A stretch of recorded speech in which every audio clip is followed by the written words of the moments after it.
5 overrated NBA players of the 2016-2017 season. My name is Joshua Envyerz, and once again, spoiler alert, none of the players on the thumbnail made this list. So strap your seatbelts on, we're in for a bumpy ride whenever you call anybody in the NBA overrated. So let's just rip the band-aid off first and start with Ricky Rubio of the Minnesota Timberwolves. Last season, Ricky Rubio averaged 10.1 points per game, 4.3 rebounds, 8.7 assists, and 2.1 steals in 30 minutes in almost 80 games last season.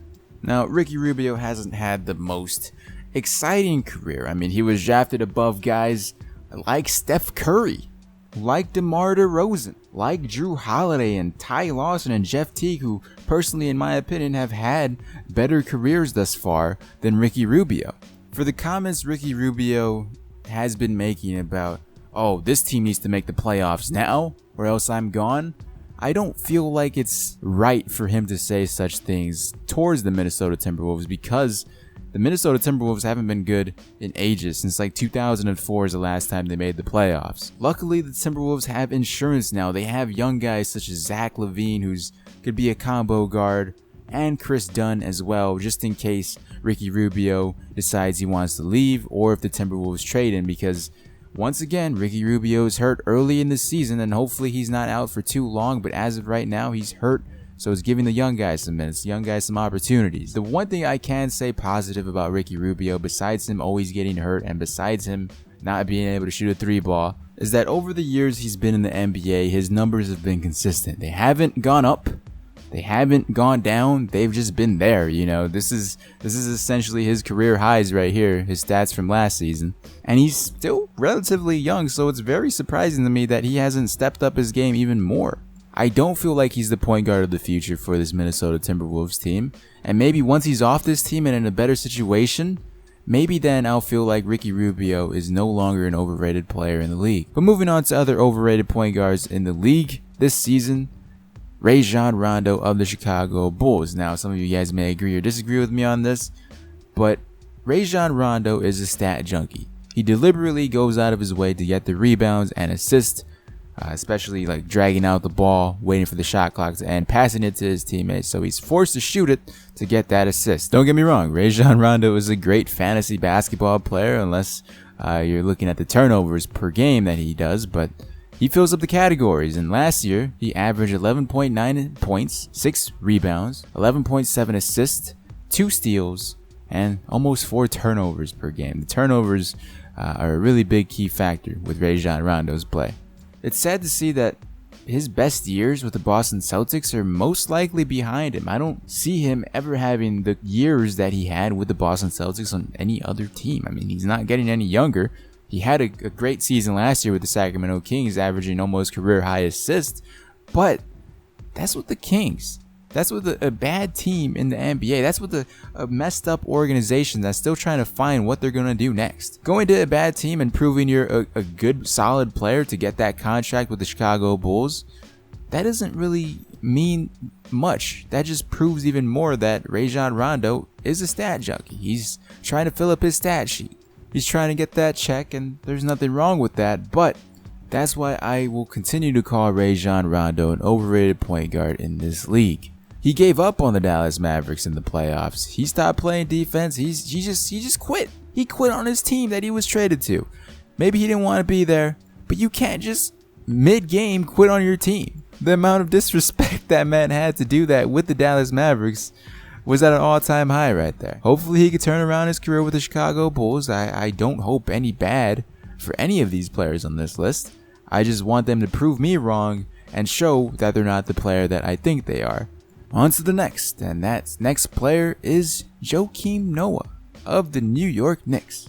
Just like Rajon Rondo, he most likely has had his best years in the NBA behind him with the Chicago Bulls. With Tom Thibodeau leaving and then him coming off the bench and then his injuries last season, his numbers were not that great because of the injury, but he averaged 4.3 points per game last season, 8.8 rebounds, 3.8 assists, and 1 block. Mind you, he only played 29 games, but that stat line is not worth the contract that he signed with the New York Knicks. We'll be making a whole nother video about these NBA contracts in the future, but at this point in his career, I feel like if the Knicks would have just kept Robin Lopez, they would have been perfectly fine without Joakim Noah. But no, they wanted to get Derrick Rose, his best friend, and they also wanted to get Derrick Rose from the Chicago Bulls, apparently, to make this team a super team, apparently to Derrick Rose's mind.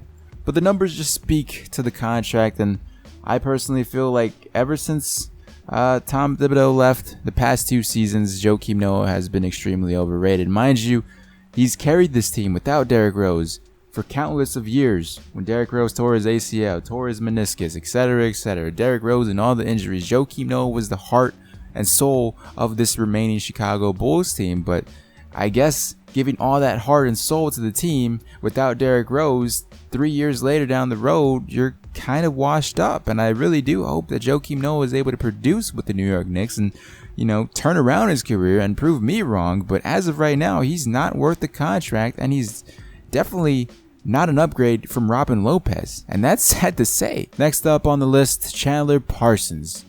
Oh boy, his contract, and a lot of these NBA contracts we're definitely going to be talking about in future videos that I can't wait to break down for you guys. But last year, Chandler Parsons had 13.7 points per game, 4.7 rebounds, 2.8 assists, and almost 2 turnovers per game with the Dallas Mavericks.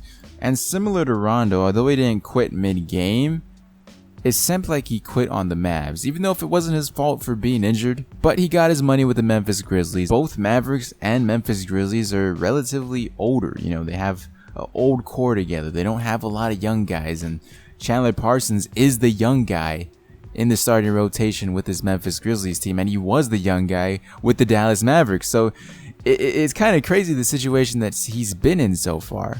I'm not sure if the Memphis Grizzlies are the right place for him, but he has a 4+ year contract, so we'll see if the Memphis Grizzlies are the team for him. I really hope success for him with this Memphis Grizzlies team. If he could stay healthy, he could prove me wrong. His best years are with the Houston Rockets. I feel like he can have a revitalize in his career if he stays healthy, but I'm not expecting much for Chandler Parsons. I don't expect much from him. Last but not least, the final player, this man, Draymond Green of the Golden State Warriors. You got that juicy 5-year contract with the Golden State Warriors, and before Steph Curry did, which is actually surprising because Steph Curry, he's going to be a free agent this summer, and that's going to be kind of interesting. So is Kevin Durant. I think Kevin Durant has a player option or a team option, but he could walk if he wanted to as well.